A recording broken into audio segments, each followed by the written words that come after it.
7, 6, 5, 4, 3, 2, 1.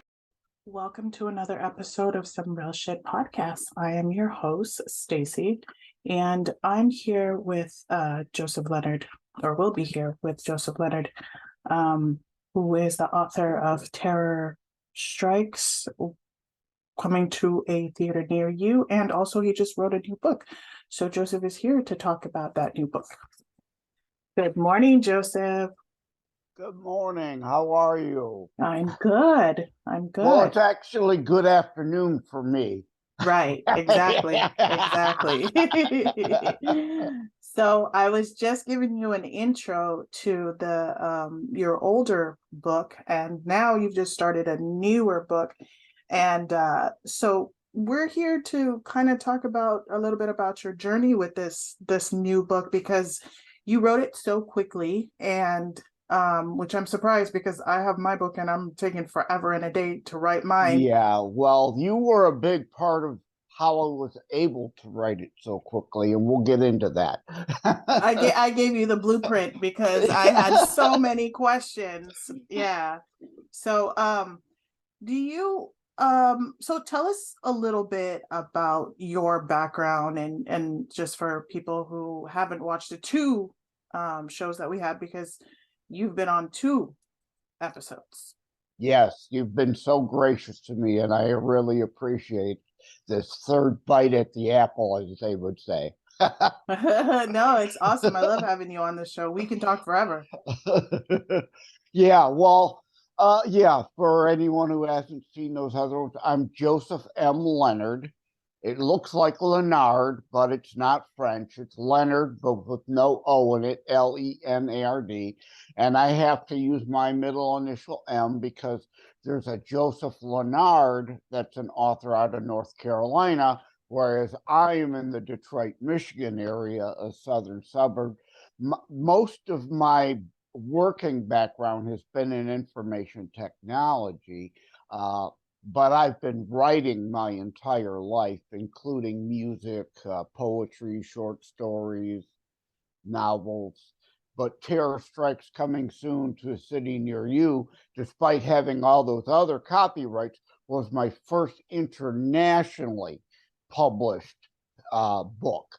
So, you know, people will everywhere can and will see that one and not necessarily know that it's clearly not my first book, not my first rodeo, as they say, right? Right. And when I've been on podcasts to discuss Terror Strikes Coming Soon to a City Near You, often, like you did, a host would say, will you come back and just discuss the writing and publishing process? And I was, of course, happy to do that. But that then spurred in my brain, even though I had other books going on to write, I should put those aside and write how to write a book and get it published, hints, tips, and techniques as my next book, because there's clearly a market for it because people are asking me. And like I said, you helped me to shortcut the writing because I use one of the cheats that I outline in how to write a book and get it published, hints, tips, and techniques, of using something you already have to put in your current book, whether it be a blog like the cheat I used in Terror Strikes Coming Soon to a City Near You, or podcast interviews like I do in How to Write a Book and Get It Published, Hints, Tips, and Techniques.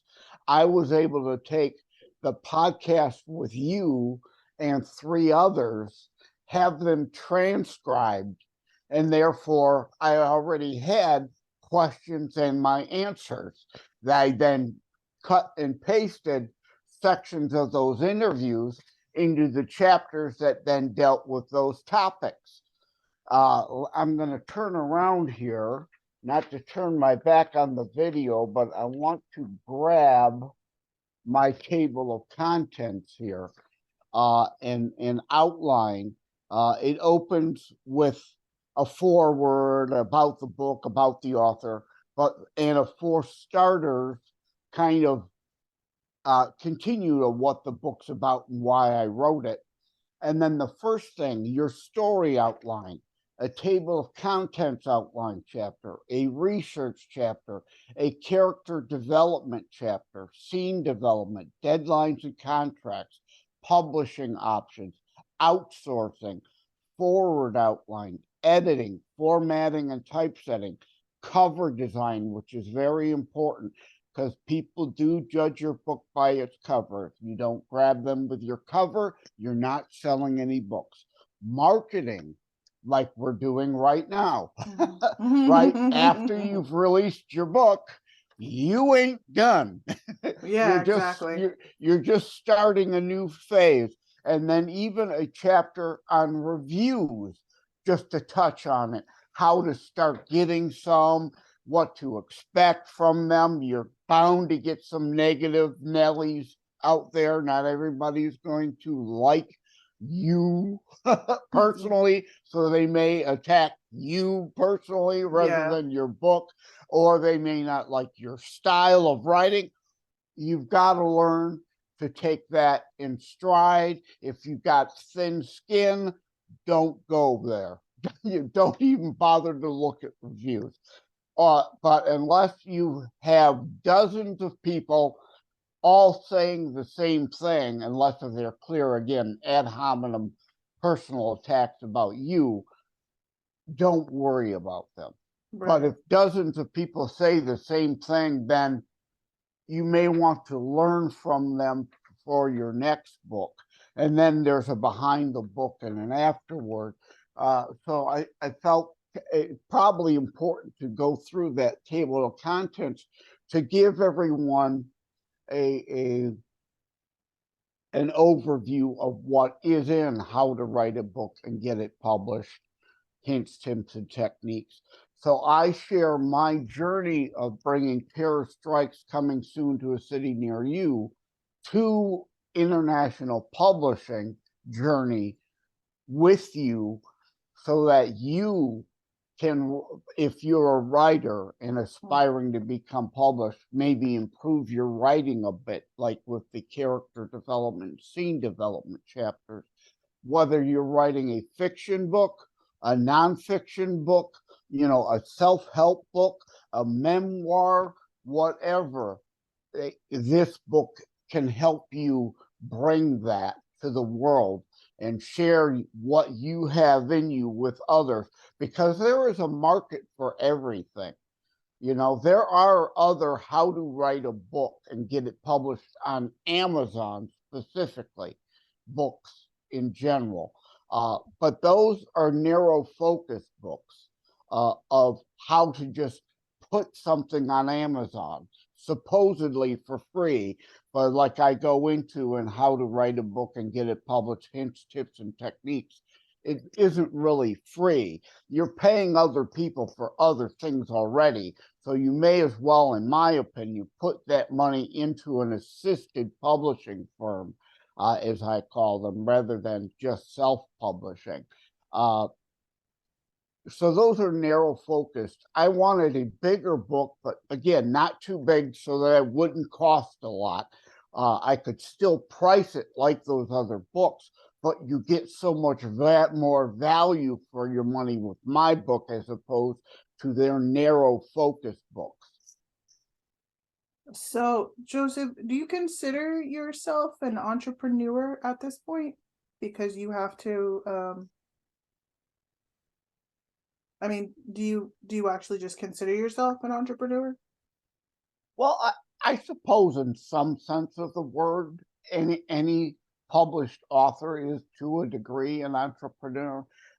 You are operating in a business sense and bringing a product to people, but beyond just opening a corner store and selling widgets, you're trying to deliver an important message to people, or at least I hope you are with what you're writing. I hope, if that's you, if that's what you want to do, go ahead and knock yourself out. just write something silly. Now, if you want to write something silly, I would suggest try a children's book. They can be silly, but still have morals and values worthy of bringing to the public, because nowadays there's a whole lot of children's book with other agendas than letting kids be kids and teaching them positive values, instead warping their minds. But look at the show Seinfeld, as I said, right? A show about nothing. If you want to write a book, a Seinfeld-like book, a book about nothing, go right ahead. Like I said, there's a market for everything. Mm-hmm. That's true. So when you wrote this book, what was your process? I mean, I guess you kind of explained it, how, you took the 3 of the podcasts but what was your process going into it? Like, what was your whole day-to-day activity? Well, again, and that's the point of this book, is to outline the process for people. And you have to start with an idea, obviously, a concept. And that was brought forth by you and others as a podcaster, that people want to learn more about writing and publishing. Well, And let me clarify the question. Let me rephrase it. So, like, when you're doing your writing, is it like, what's your daily routine? Are you just getting up and first thing in the morning before you already popped up and you're just writing, like nonstop writing, like you don't even see the day of light, you're just writing? Yeah, that's a good question. And let me give one more line of where I was going.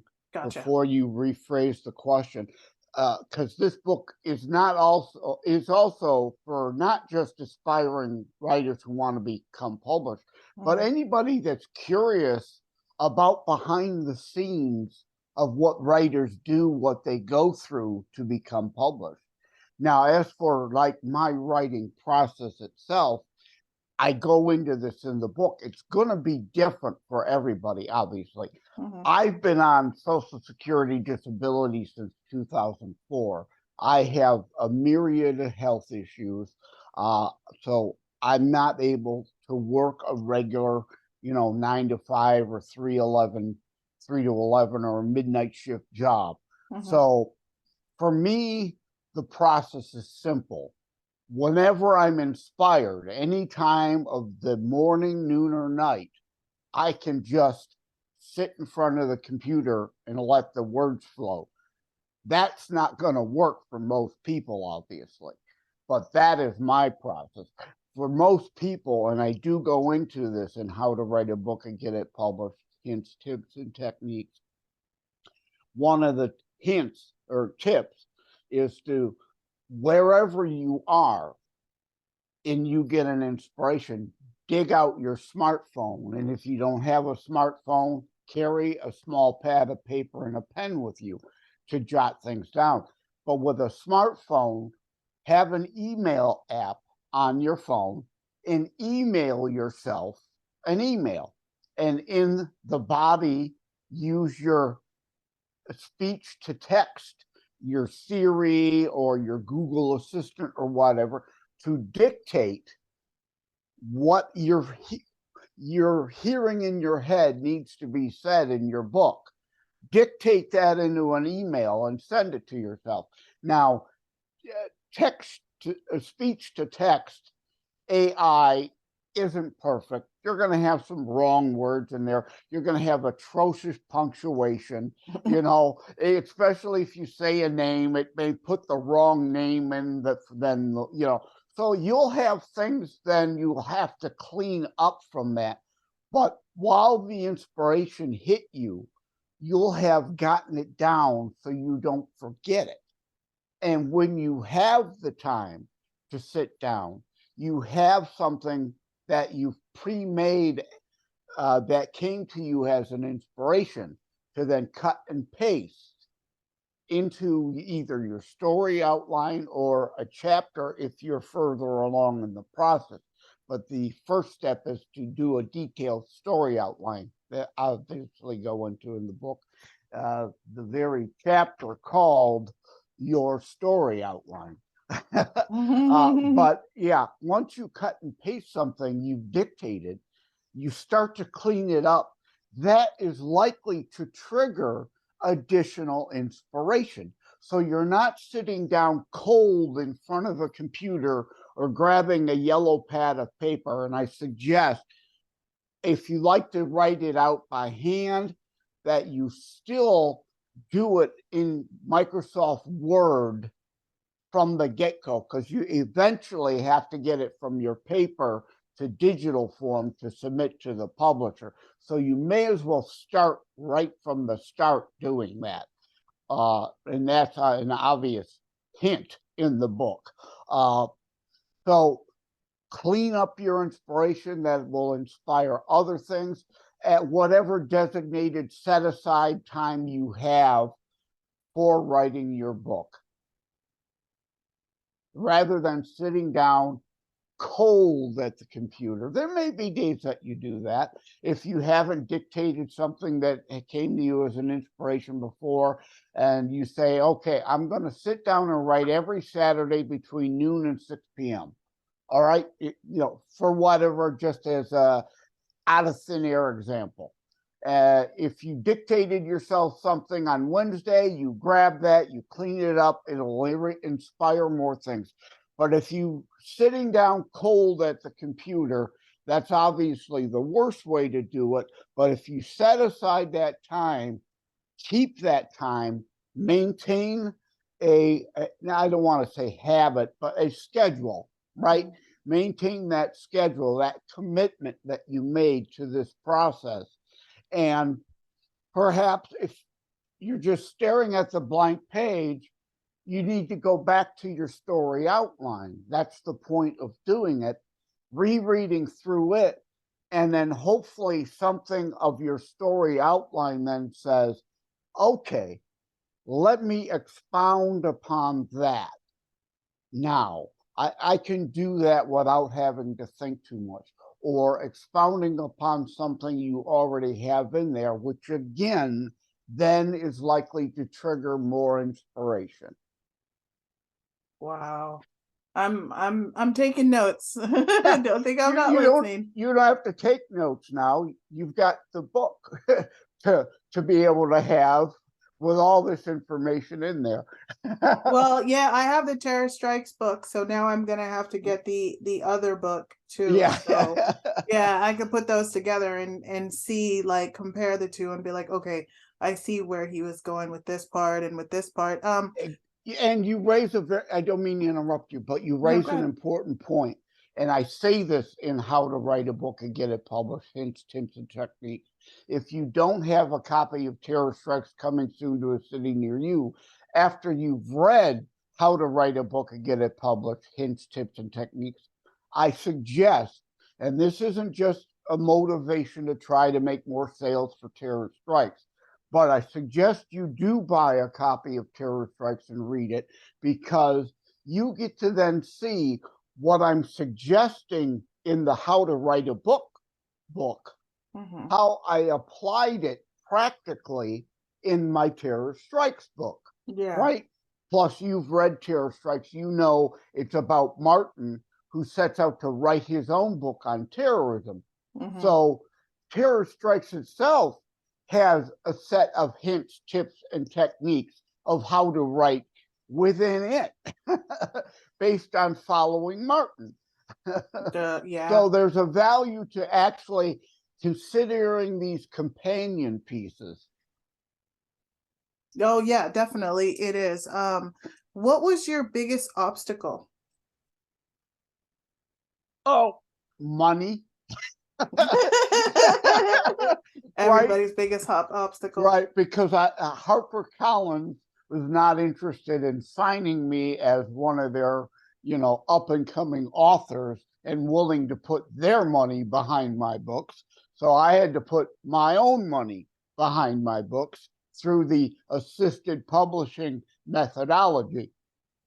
But that's an important point. I think we discussed that during the interview we did on about writing and publishing. The times have changed. the only way was to get an established publisher. You write a book, print off copies, mail it to all the publishers, and hope, kind of like the movie where the crawdash fish or whatever that movie is. You know the one I'm talking about? Where the crawdads Crawdash swim or something. Sing, yeah. Yeah, I think That so. movie is the old traditional way. A sub theme in that movie, if you haven't seen it, I haven't seen it. it's a great movie. It's kind of slow, but Okay. it's a great movie in the old To Kill a Mockingbird or Huck Finn style of movie making. Oh, okay. So I love that movie. It's fantastic. But the main character is somewhat artistic, and people suggest to her she should put her illustrations in a book. So she does eventually do that. Spoiler alert, right? She does do that. She copies her illustrations and sends them to publishers in hopes that one of them will pick her up. Well, today you could still try that, but your odds are nil. The established publishers want to stick with their established authors, except for, like, in a rare case of when a J.K. Rowling comes along who has a whole series of books ready to go. Known quantities they want. People that they know they're going to sell pretty much X number of books. The Stephen Kings, the James Pattersons, the Tom Clancy's, the J.K. Rowlings now, they know their investment is immediately going to be returned, and then a whole lot more on top of that. We don't have that option usually, unless if you're that rare case to get picked up. So assisted publishing, as I call the higher end ones, or the lower end self-publishing firms, are our option now. Just like in music, I think we mentioned this on a previous show. I recorded music when I was younger. My father was the founder of the Polka Kings band. They have 3 albums, which it kind of is where I have the creative gene from. Well, back then, you had to write music, you had to perform places, you had to record yourself, you had to send those tapes to, record companies and hope one would sign you. Well, the same thing in music as with publishing, right? Now anybody can record music on a laptop, immediately upload it to the internet, and sell their songs direct for 99 cents. Self-publishing gives you that option now for writing. Okay. And all of this is in your book, which is awesome. I can't wait, because I really, like you said, I don't have the money for all of that. So well, before we go too much further, before we forget, I want to mention to your audience, and I appreciate you having me on again so quickly here in January, because I have a giveaway for January for 20 Kindle copies, free copies. Enter to win How to Write a Book and Get It Published, Hints, Tips, and Techniques. 20 Kindle versions giving away. There's already been like 500 entrants in the contest through Goodreads. And I created a shortcut to get to it.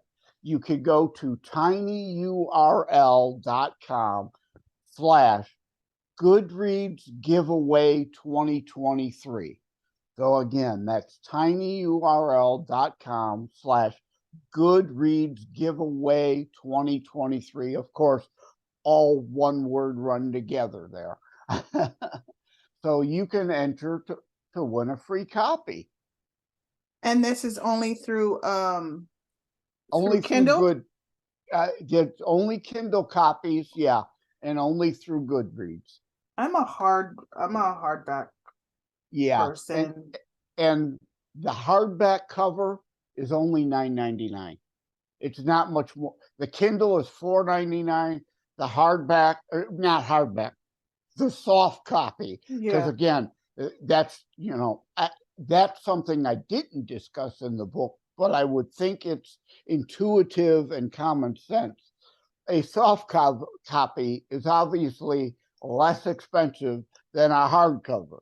So Right. I don't do the hardcovers. I want to keep the cost down. And most people do.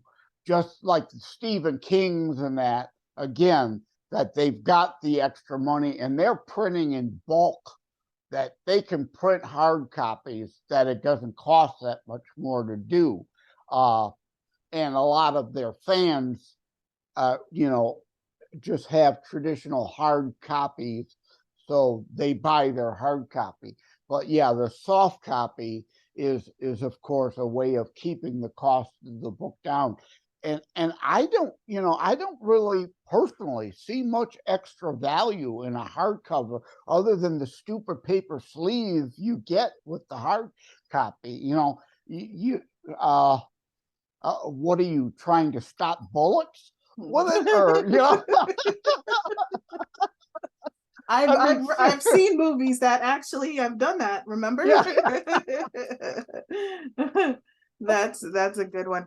So is there such a thing as being going too big?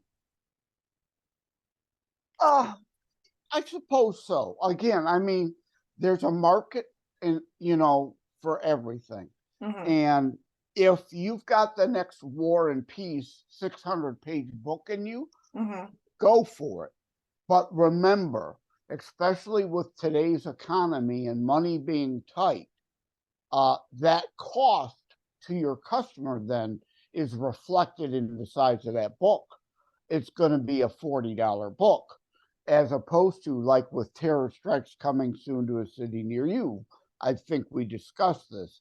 I left out a dedicated mass shootings chapter. I left out a cyber terrorism chapter. I left out a few things so that the book could come in at the 286 pages it is, and at $20. Although, if you go to Amazon has it discounted from that MSRP of $20,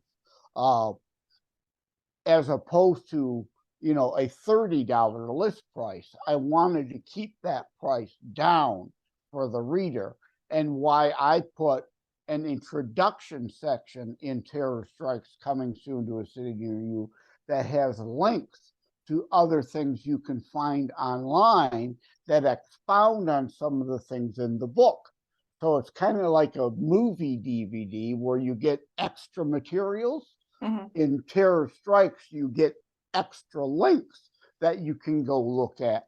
So you're not charged for that content. Okay. Free bonus. Yes, definitely.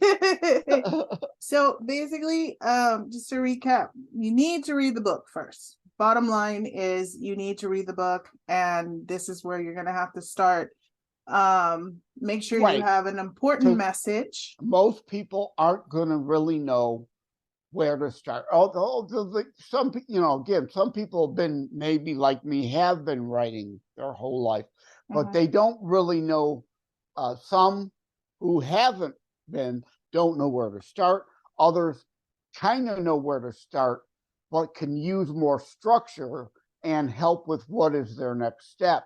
And again, that's why this is a more broad book than all those competitive books you could look at. Rather than buying a book on writing, a book on publishing, and a book on marketing, 3 different books, you save money by buying my one book. Yeah. So just to recap, so we get pretty much all of your key points out. Just make sure you have an important message. If you want a quick book, you can stick to children's books. Designate a time to write.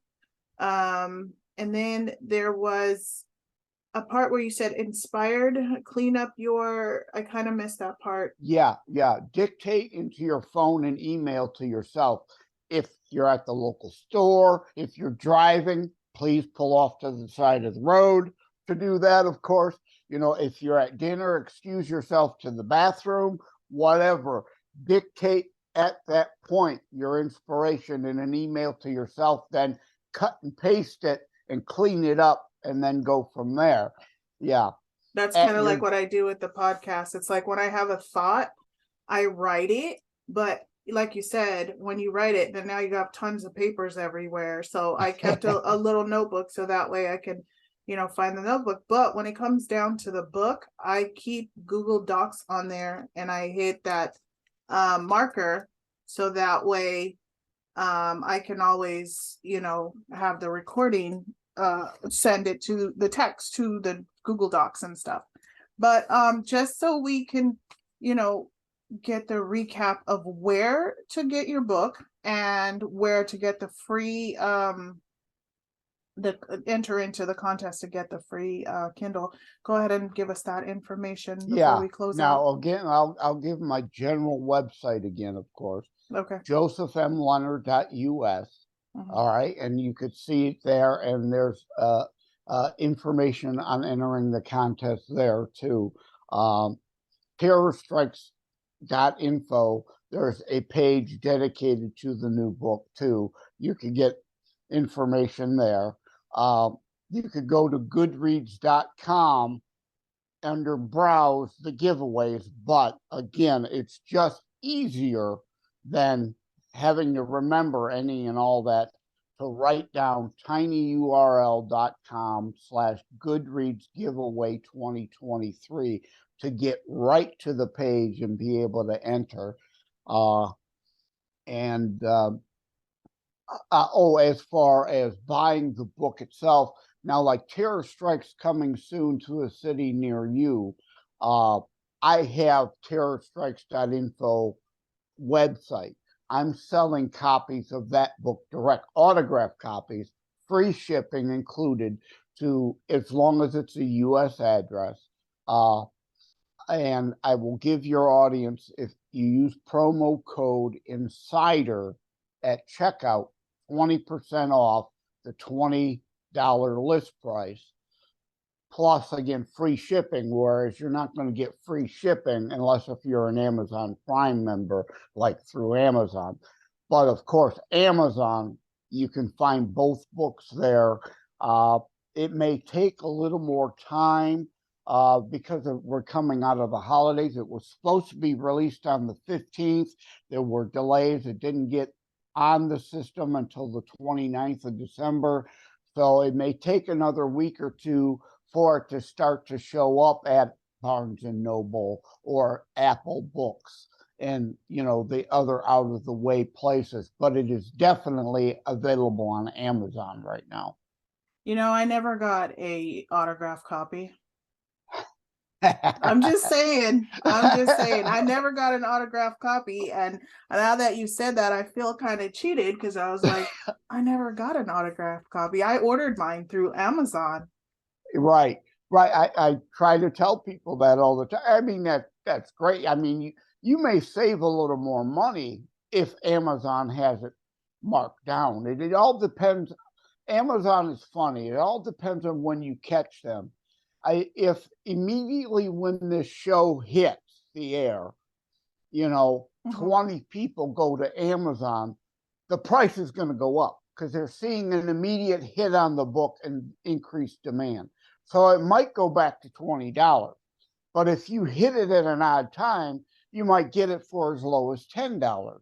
Whereas with terrorstrikes.info/buy, you've got the promise with the insider code, 20% off the list plus free shipping. You know what your cost will be up front. Of course, I'm leaving you to do the math. 10% would be $2, so 20% is $4. So that's $16 plus free shipping. Whereas now Amazon, if it's at $10, but they're charging you $5 to ship it, you're saving $1 and you're not getting an autographed copy, right? Yeah, that's true. That's true. Well, I'll send you my address for my autographed copy. So listen, I love having you on the show. I'm going to be having another episode And I want, because I know you wrote the book, and there's an issue now, I guess, about guns and stuff. And a lot of people that I've spoke to that are entrepreneur, for some reason we always roll off the topic and it rolls into guns. And they were just like, it's very important as Americans that we have the right to have guns. And I was like, who can I talk to about this and the importance? Because, like I always tell people, I'm under a rock. So I really don't even, like, follow a lot of things. I'm just, tunnel vision focused on what I'm doing, or read what I want to read. And, because I feel like sometimes the news is so depressing, but I want to talk to somebody about the gun control and about the importance of having your right to have guns. So I know it's kind of catching you off guard right now, but oh, hey, nope. I talk about this stuff on shows all the time. Obviously, I know. terror strikes coming soon to a city near you. There's obviously the issue of guns in that, and gun control is covered. But before I expound on that, Mhm. it would make no sense for me to send you an autographed copy of Terror Strikes.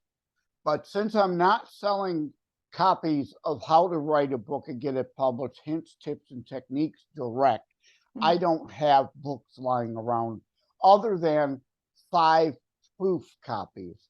So not only I will send you an autographed copy of one of those, because like you said, you want a print copy anyway. Yeah. So I will send you an autographed copy. Plus, it'll be even more limited edition than anybody can get, because it'll be a proof copy. It says on the cover, not for resale.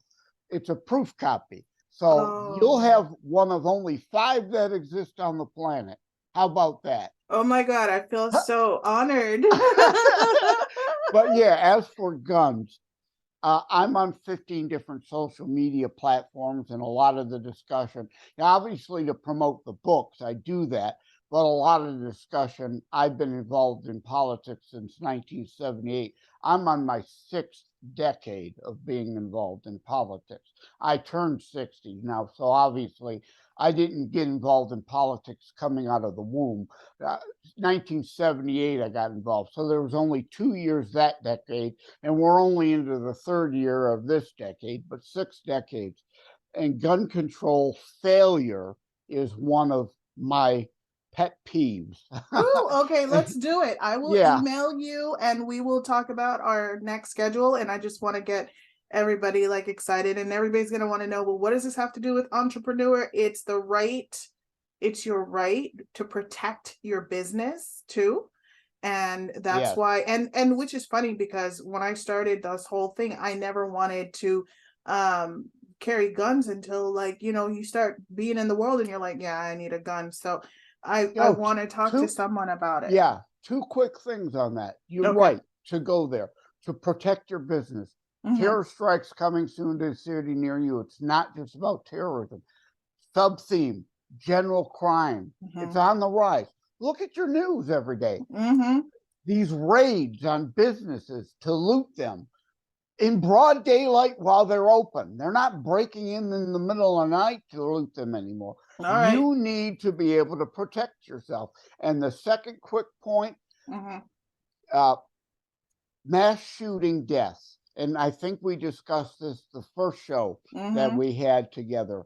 The average number of people killed, where there is someone law-abiding, properly carrying lawfully a gun, 2.3 deaths on average. Where it's a gun-free slaughter zone, when you're waiting on the police, the average number of people killed, innocent people killed unnecessarily, 14.3 deaths. So those of you who want gun-free zones, you're for 12 more people being killed on average. Okay, let's save all of this for the next show. Thank you guys for being on Some Real Shit Podcast. You have just heard Joseph Leonard. Go check out his book. It is exciting. I already got the first one, and now I am honorably the only person of 5 that are getting the the copy. So again, like, subscribe, review, hit the bell, put 5 stars, go get the book, check out the website. And Joseph, it's always a pleasure. I will email you all the information. 10, 9, 8, 7, 6, 5, 4, 3, 2, 1.